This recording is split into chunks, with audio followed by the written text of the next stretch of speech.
सभी को मेरा नमस्कार। आज हम परीक्षा स्पेशल के चौथे भाग के साथ मैं आपके बीच उपस्थित हूँ।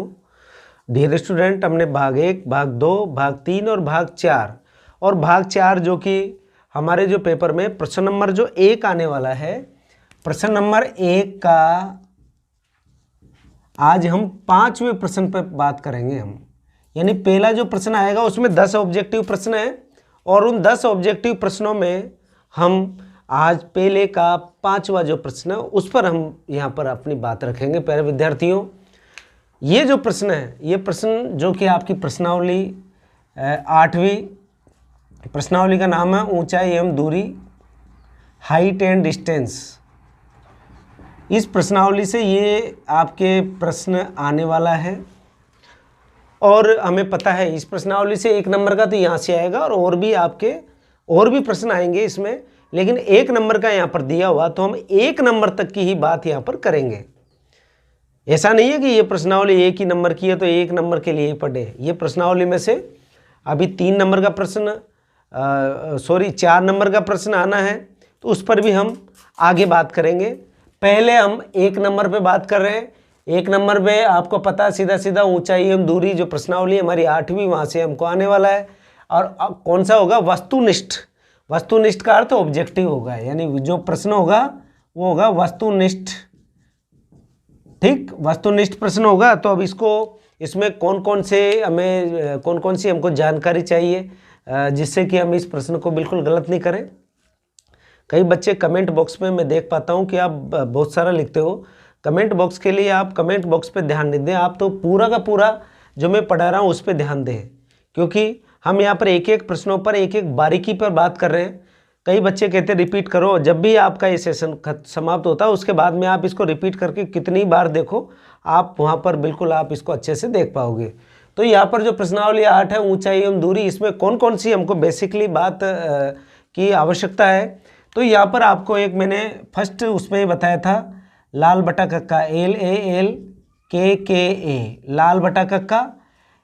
यहाँ ऊपर लिखेंगे साइन थीटा या कोस थीटा, ये टेन थीटा, टेन के नीचे कोट थीटा, कोस के नीचे सेक थीटा और साइन के नीचे कोसेक थीटा। ठीक है, ये आपके पास एक टेबल बन गई। ये टेबल आपको मदद करेगी यहाँ पर आपके प्रश्नों को सरल करने में। आपको ये टेबल सबको याद होनी चाहिए। इसको टेबल को याद करने का तरीका, साइन थीटा बराबर लंब बटा कर्ण, कोस थीटा बराबर कर्ण बटा आधार बटा कर्ण और टेन थीटा बराबर लंब बटा आधार। इसी तरह कोट की बात करेंगे तो आधार बटा लंब, सेक की बात करेंगे तो कर्ण बटा आधार, कोसेक की बात करेंगे तो कर्ण बटा लंब। ये तो आपके हो गई बात किसकी? इस टेबल की। इसके साथ साथ आपको सारणी भी आपको याद होनी चाहिए और सारणी में बेसिकली साइन, कोस और टेन, 3 ही मान, और आपको याद करने की आवश्यकता नहीं है। चूंकि आपके सारणी का प्रश्न पहले भी आ चुका, तो मेरा मानना है कि सारणी तो आपने प्रश्न नंबर जो पूर्व जो हमारा निकला है प्रश्न नंबर 3 और प्रश्न नंबर 4, वहाँ पर हमने सारणी की बात की थी। तो सारणी पर आपने बहुत अच्छे से, मुझे पता है कि आपने याद कर रखी, लेकिन मैं आपको समझाना चाहूँगा कि आपको एक तो साइन थीटा की सारणी, कोस थीटा की सारणी और टेन थीटा की सारणी आपको याद रखनी है। इसमें देखो यहाँ पर आपको 0 डिग्री, 30 डिग्री, 60 डिग्री और 30 के बाद में 45 डिग्री, 60 डिग्री और 90 डिग्री, ये आपके मान आपको अच्छे से आने चाहिए। किस किस के आने चाहिए? साइन के, कोस के और टेन के। मैं एक बार बता देता हूँ। साइन 0 का मान 0, 30 का मान 1/2, 45 का मान 1/√2, 60 का मान √3/2 और 90 का मान 1। अब इसको वापस लिख लो, 1, फिर √3/2, फिर 1/√2, फिर इसका कितना हो जाएगा?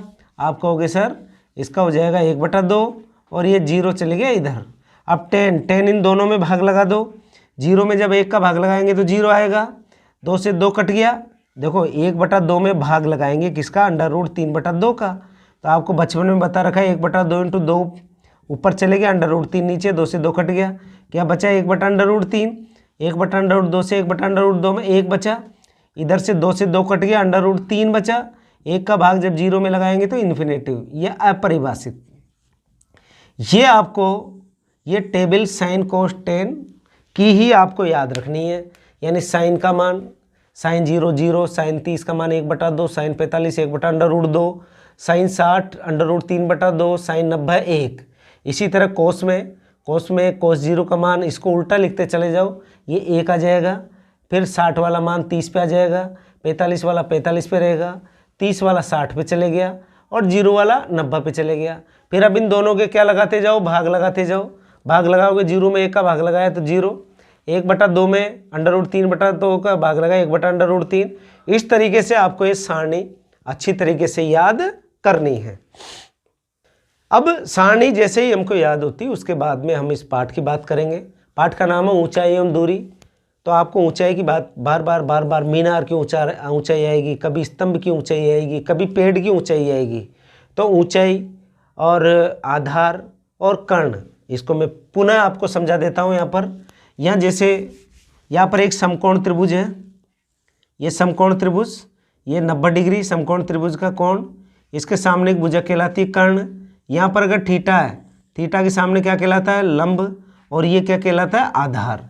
ये आपको ध्यान रखना। नंबरिंग आप कुछ भी कर सकते हो, ABC, आपने ABC दे दिया तो 90 डिग्री के सामने की भुजा जो होती है कर्ण, और थीटा के सामने क्या होता है, लंब, और जो बच रही है भुजा वो क्या कहलाती है, आधार कहलाती है। अब इसके अंदर 2-3 परिभाषाएं हैं। पहली है आपकी दृष्टि रेखा। दृष्टि रेखा, जब भी हम कोई वस्तु को देखते हैं डियर स्टूडेंट, जैसे कि मैं यहाँ पर खड़ा हूँ, मैं इस पेन को देख रहा हूँ। अब पेन को मैं देख रहा हूँ तो मेरी आँख इस पेन की तरफ जा रही है, यानी मेरी नज़र इस पेन पर है। या इस कमरे में बल्ब जल रहा है, इस बल्ब की ओर मैं देख रहा हूँ। तो आप कहोगे सर ये जो बल्ब और आपके आँख के बीच में जो कांटेक्ट है, जो आप देख पा रहे हो, ये क्या एक काल्पनिक रेखा है। वैसे दिख नहीं रही कोई रेखा है, लेकिन ये क्या है, काल्पनिक रेखा है। इसी रेखा को क्या कहते हैं, हम दृष्टि रेखा कहते हैं। जैसे कोई भैया यहाँ पर खड़ा हुआ है, ठीक है, यहाँ पर क्या एक दीवार है, इस दीवार पे यहाँ पर क्या लगा हुआ है, एक बल्ब लगा हुआ है। अब ये भैया की आँख का कांटेक्ट किससे होगा, बल्ब से। तो जो ये काल्पनिक रेखा होती है, इसी रेखा को क्या कहते हैं, हम दृष्टि रेखा कहते हैं। दृष्टि रेखा, ठीक है, आप दृष्टि रेखा समझ गए। अब जैसे ये भैया खड़ा है, अब यहाँ से ये यहाँ पर एक बल्ब जल रहा है। भैया नीचे से जब ऊपर की ओर देखते हैं तो क्षैतिज के साथ जो कोण बनता है, किसके साथ, क्षैतिज के साथ जो कोण बनता है वो कोण कहलाता है उन्नयन कोण। उन्नयन कोण में हमारी आँख और वस्तु ऊपर होती है, आँख नीचे होती है। देखो यहाँ पर वस्तु कहाँ पर है, ऊपर है, और आँख कहाँ पर है, नीचे है। जब इस आँख का कांटेक्ट इस वस्तु से हुआ तो हमने नीचे से ऊपर की ओर देखा। नीचे से जब ऊपर की ओर हम देख रहे हैं तो हमारी आई का कांटेक्ट जैसे बल्ब के साथ हो रहा है, तो बल्ब ऊपर है, आँख नीचे है। तो क्षैतिज के साथ, ये क्षैतिज रेखा है, इसके साथ जो कोण बनता है उस कोण को बोलते हैं उन्नयन कोण। कौन सा कोण बोलते हैं, उन्नयन कोण। इसी तरह जैसे भैया ये आपके मकान की छत है, छत पे आप बैठे हुए हो और नीचे ये रोड है, इस रोड पे कोई साइकिल चलाता हुआ कोई बच्चा है जो साइकिल चला रहा है। यहाँ पर आप ऊपर से नीचे की ओर देखोगे तो क्षैतिज के साथ ये आपने ऊपर से कहाँ देखा, नीचे की ओर, तो क्षैतिज के साथ ये जो कोण बन रहा है इस कोण को बोलते हैं अवनमन कोण। कौन सा कोण बोलते हैं, अवनमन कोण। यानी उन्नयन कोण बनेगा तब वस्तु कहाँ होगी, आँख से ऊपर। और अवनमन कोण कब बनेगा, जब मैं यहाँ पर खड़ा हूँ और मैं नीचे, बिल्कुल नीचे की तरफ मैं देख रहा हूँ। तो आप कह दोगे सर आप नीचे की ओर वस्तु को देख रहे हो, तो उस वस्तु की और आपकी आँख के द्वारा जो दृष्टि रेखा है, दृष्टि रेखा का क्षैतिज के साथ जो कोण बनता है उस कोण को हम कौन सा कोण कहते हैं, अवनमन कोण कहते हैं। तो आपके जहन में ये 3 बातें बिल्कुल अच्छे से आ गई होगी। और प्रश्न भी यही है। देखो पहला प्रश्न, जब आँख किसी वस्तु को देखती है तो आँख और वस्तु को मिलाने वाली रेखा कहलाती है। आँख और वस्तु को मिलाने वाली रेखा क्या कहलाती है, आप कह दोगे दृष्टि रेखा। तो यहाँ पर देखो उन्नयन रेखा होती नहीं है, उन्नयन रेखा तो कौन होता है, अवनमन रेखा ये भी नहीं होती, क्या होता है यहाँ पर, दृष्टि रेखा। तो इसका आंसर क्या होगा, सी आंसर होगा।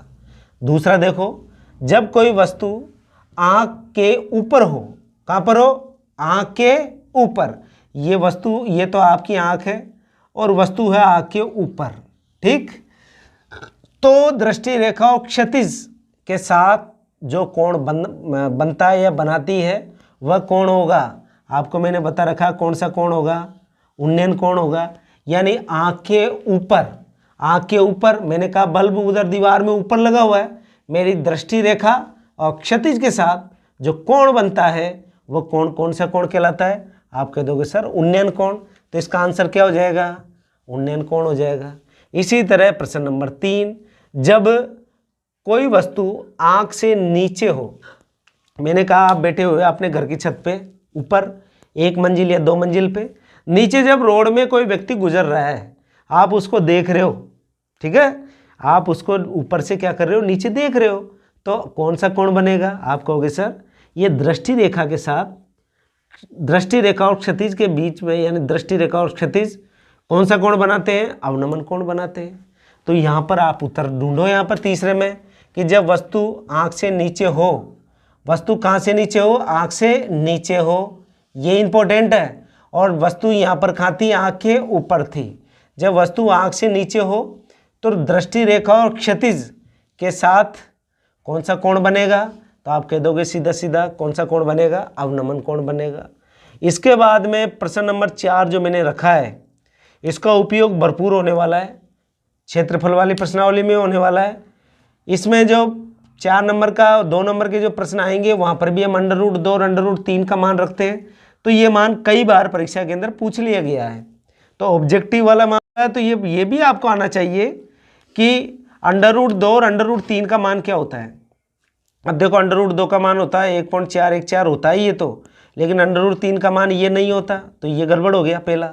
दूसरा देखो यहाँ पर √2 का मान होता है 1.414 और √3 का मान 1.732, तो यही क्या आ गया? इसका आंसर आ गया।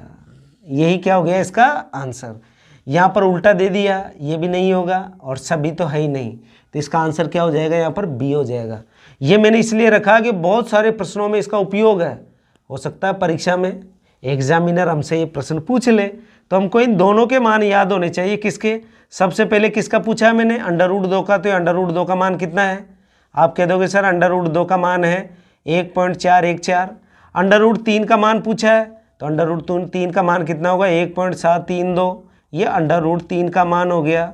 इस तरीके से हमने यहाँ पर √2 और √3 के मानों की समझ को हमने क्या की? विकसित की, और उसका उपयोग हम आने वाले प्रश्नों में भी करेंगे। अगला प्रश्न देखो, बड़ा इंपॉर्टेंट प्रश्न है ये मान के चलना है कि मैंने 5 स्टार लगा दिए। 5 स्टार प्रश्न है।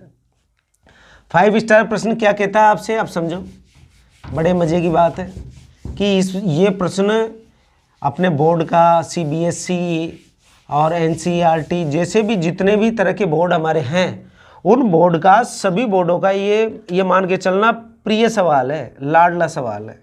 एक ऊर्ध्वाधर खंबा, ये लो ऊर्ध्वाधर खंबा की परछाई हमेशा ऐसे होती है कि परछाई खंबे की ऊंचाई के बराबर हो, यानी जितना ये ऊंचा है उतना इसकी क्या होनी चाहिए? परछाई। माना कि 1 मीटर है तो इसकी परछाई भी कितनी हो जाएगी? 1 मीटर हो गई। तो आगे क्या पूछा है? सूर्य का उन्नयन कोण ज्ञात करो। ये उन्नयन कोण आपको ज्ञात करना है, यानी थीटा आपको यहाँ पर निकालना है। तो ये देखो, ये नंबरिंग कर दिया A, B और C। अब आपको पता है लंब और आधार, लंब और आधार से संबंधित कौन सा सूत्र बनेगा? tan वाला। तो यहाँ पर लिखेंगे tan थीटा बराबर लंब बटा आधार।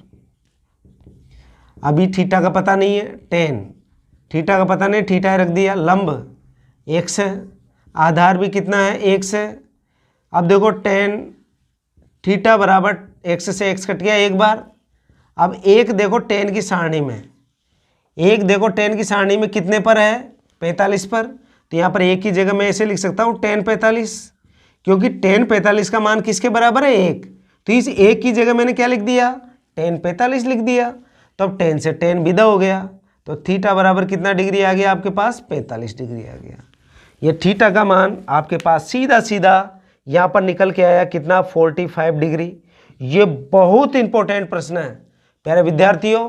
मैं आपसे कन्फर्म बताना चाहूँगा कि ये प्रश्न तो बार बार आपकी परीक्षा के अंदर पूछा जा रहा है, इसलिए इस प्रश्न को बहुत अच्छी तरीके से आपको तैयार करना है।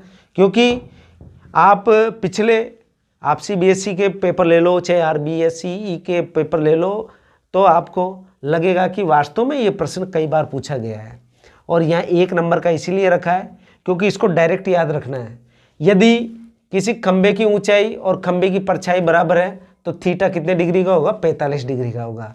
उल्टा पूछ ले, यदि ये कोई चित्र आपको दे दे, यहाँ पर 45 डिग्री का दे दे, तो दोनों की पूछ ले, तो आपको बताए जब भी उन्नयन कोण अगर 45 डिग्री का होगा, यानी थीटा का मान 45 डिग्री का होगा, तब खंबे और उसकी छाया का मान क्या होगा? बराबर होगा। ये ध्यान रखना। ये 1 सेंटीमीटर तो ये भी 1 सेंटीमीटर होगा, ये 5 सेंटीमीटर तो ये भी 5 सेंटीमीटर होगा। यानी कि थीटा 45 का अर्थ क्या हो गया? इसकी ऊंचाई और इसका आधार क्या हो गया? बराबर हो गया। यानी कि अगर ये दोनों बराबर हैं तो थीटा कितने डिग्री का होगा? 45 डिग्री का होगा। Result clear? ये आपको 1 नंबर दिला के जाएगा, ये मान के चलना आप। अब देखो आगे बढ़ते हैं अगले प्रश्न की ओर।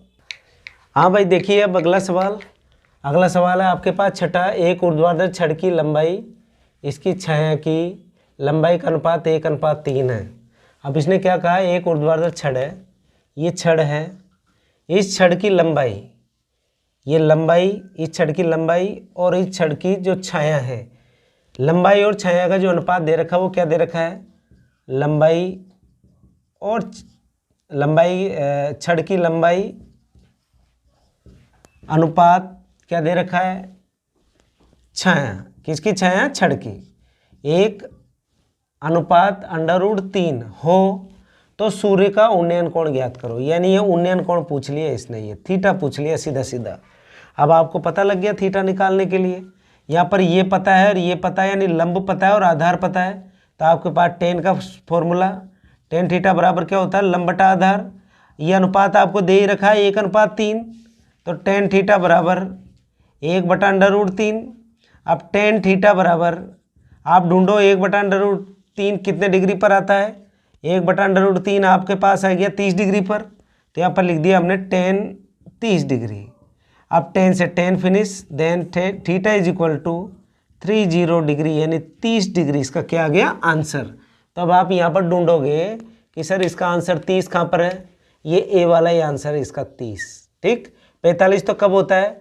जब ये 1:1 होता है तो हम कह देते 45 होता है। ठीक है, और यहाँ पर √3/1 कर दे, √3/1, यहाँ पर ध्यान रखना, √3:1 कर दे, तो यहाँ पर √3:1 का मतलब √3, और √3 कितने डिग्री पर होता है? 60 पर। तो यहाँ पर आंसर किसका कितना आएगा? 60। तो यहाँ पर 60 तब आएगा जब अनुपात कितना हो? √3:1, और 90 तो नहीं होगा। तो सीधा सीधा आंसर हमारे पास क्या आ गया? ए।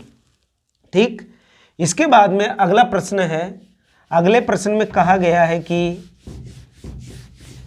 एक पहाड़ी की ढलान क्षैतिज से 60 डिग्री का कोण बनाती है।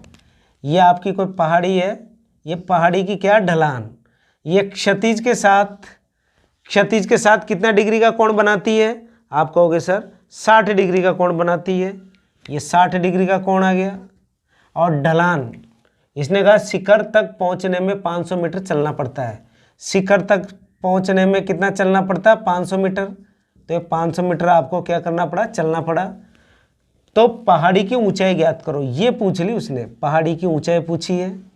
ये आधार हो गया, ये आपका कर्ण हो गया, ये आपका लंब हो गया, क्योंकि थीटा के सामने की भुजा क्या होती है? लंब, और 90 डिग्री के सामने की भुजा क्या होती है? कर्ण। ठीक है, यह आपके पास आ गया कर्ण, ये लंब और ये आधार। अब आप इसमें यहाँ पर फॉर्मूला लगाएंगे। अब बताओ यहाँ पर लंब और कर्ण से संबंधित इसमें कौन सा आ रहा है? लंब और कर्ण, यानी साइन थीटा। तो यहाँ पर लिखा हमने साइन थीटा बराबर क्या होता है? लंब बटा कर्ण। साइन थीटा बराबर कितना डिग्री है यहाँ पर? 60।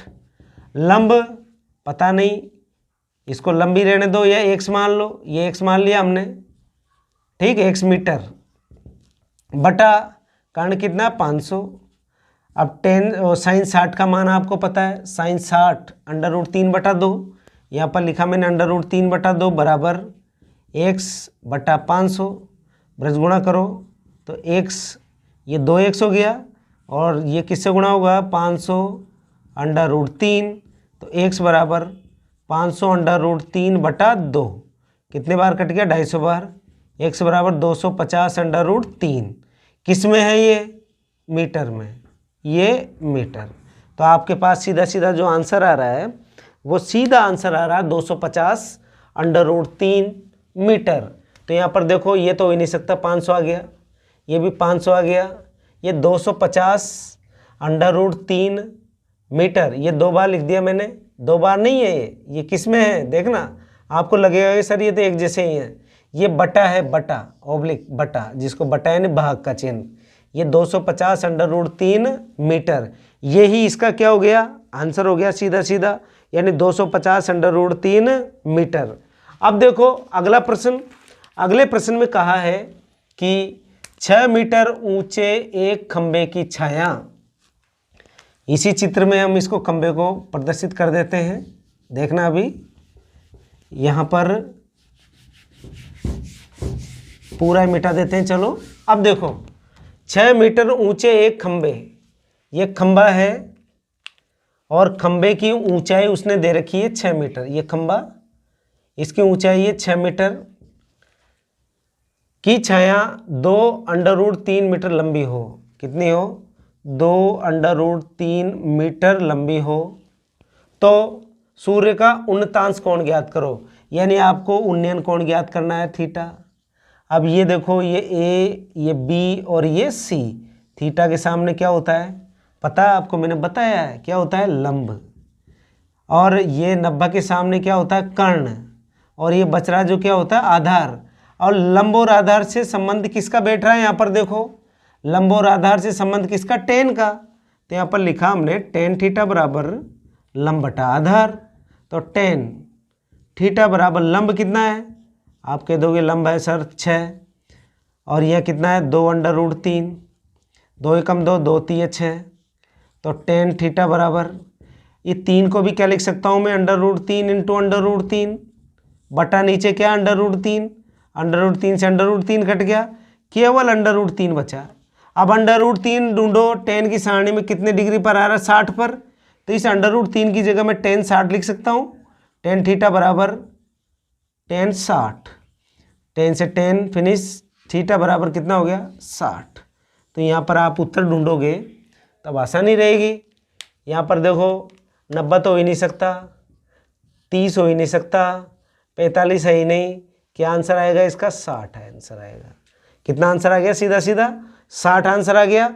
इस तरीके से आपको इस प्रश्न को सरल करना है, ठीक। इसके बाद में जो अगला प्रश्न आता है प्रश्न नंबर 9, प्रश्न नंबर 9 में कहा है आपके लिए एक मीनार की बात कर रहा है, वो किसकी बात कर रहा है मीनार की बात कर रहा है कि 10 मीटर ऊंची मीनार के शिखर से, ये मीनार है और कितनी ऊंची है 10 मीटर ऊंची है, के शिखर से पृथ्वी पर एक बिंदु का अवनमन कोण 30 डिग्री है।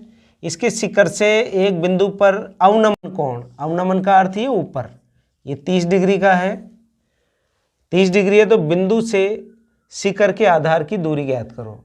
बिंदु से शिखर के आधार की क्या ज्ञात करनी है आपको, दूरी ज्ञात करनी है। तो दूरी ज्ञात करने के लिए ये आपको x का मान ज्ञात करना सीधा सीधा, ठीक है। ये 30 डिग्री है, ये भुजा और ये भुजा समांतर है, ये 30 है तो ये भी कितने डिग्री का होगा 30 का। 30 डिग्री के सामने यानी थीटा के सामने जो भुजा होती है उसको क्या बोलते हैं लंब, ये हो गई आधार, ये हो गया कर्ण। हमें लंब और आधार से मतलब है, और लंब और आधार का जो फॉर्मूला हमारे पास है वो कौन सा है टेन का, टेन थीटा बराबर पता है आपको लंब बटा आधार, ये लंब बटा आधार, टेन थीटा की जगह कितना है 30 डिग्री, लंब 10, आधार आपने x मान लिया x मीटर। अब देखो टेन 30 की वैल्यू, टेन 30 की वैल्यू कितनी 1/√3, 1/√3 बराबर 10/x, ब्रज गुणा कर लो, ये ब्रज गुणा किया तो ये x एकम x, और 10 को √3 से गुणा करो तो 10/√3, किस में है ये मीटर में। अब आप उत्तर ढूंढो, यहाँ पर उत्तर कितना आएगा, तो आप बता दोगे कि 10√3 आंसर आ रहा है। 10√3 मीटर आ रहा है, तो ये पहला ही आंसर हो गया। 10/√3 यह नहीं होगा, 10 मीटर ये भी नहीं होगा, 5√3 मीटर ये भी नहीं होगा। तो आपके पास सीधा सीधा जो आंसर आ रहा है वो 10√3 आ रहा है। वापस देख लें इसको कि 10 मीटर ऊंची मीनार है, ये 10 मीटर ऊंची मीनार है। इस मीनार से पृथ्वी पर एक बिंदु का अवनमन कोण 30 डिग्री है। इस बिंदु का अवनमन कोण का अर्थ है ऊपर से नीचे की ओर देख रहे हैं हम, तो ये 30 डिग्री है, तो ये भी 30 डिग्री का हो गया। फिर आगे उसने कहा कि 30 डिग्री है, बिंदु की मीनार के आधार से दूरी है, आपको ज्ञात करनी है। ये मीनार के पाद से ये बिंदु की आपको दूरी ज्ञात करनी है, यानी एक्स का मान ज्ञात करना है। देन लंब और आधार की बात हो रही है यहाँ पर, तो tan थीटा बराबर क्या होता है, लंब बटा आधार, या tan थीटा बराबर लंब बटा आधार। tan थीटा की वैल्यू 30 डिग्री मैंने यहाँ पर रख दी। लंब कितना 10, आधार कितना x। tan 30 का मान 1/√3 बराबर 10/x, ब्रज गुणा कर लो, 1 से कम x और 10√3 मीटर, ये क्या गया इसका आंसर।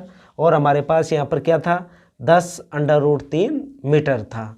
अब इसका 10वां प्रश्न देखें। 10वें प्रश्न में कहा कि इस प्रश्न में थोड़ा सा आपको सीखना पड़ेगा कि प्रश्न आपको लग ऐसा रहा है कि सर ने क्यों ले लिया है, तो बहुत सीधा प्रश्न है और इस तरह के तो सर ने बता भी दिए हमको सवाल। ध्यान दें इसमें, 15 मीटर लंबी एक सीढ़ी, बांस की सीढ़ी आपने देखी होगी, पुताई में काम में लेते हैं हम। यह आपकी दीवार है, ये मान के चलना ये दीवार है और ये बांस की सीढ़ी लगी हुई है। और सीढ़ी होती है चढ़ने की, वो ऐसे चढ़ता है व्यक्ति, ये सीढ़ी लगी हुई है इस दीवार के, ठीक है।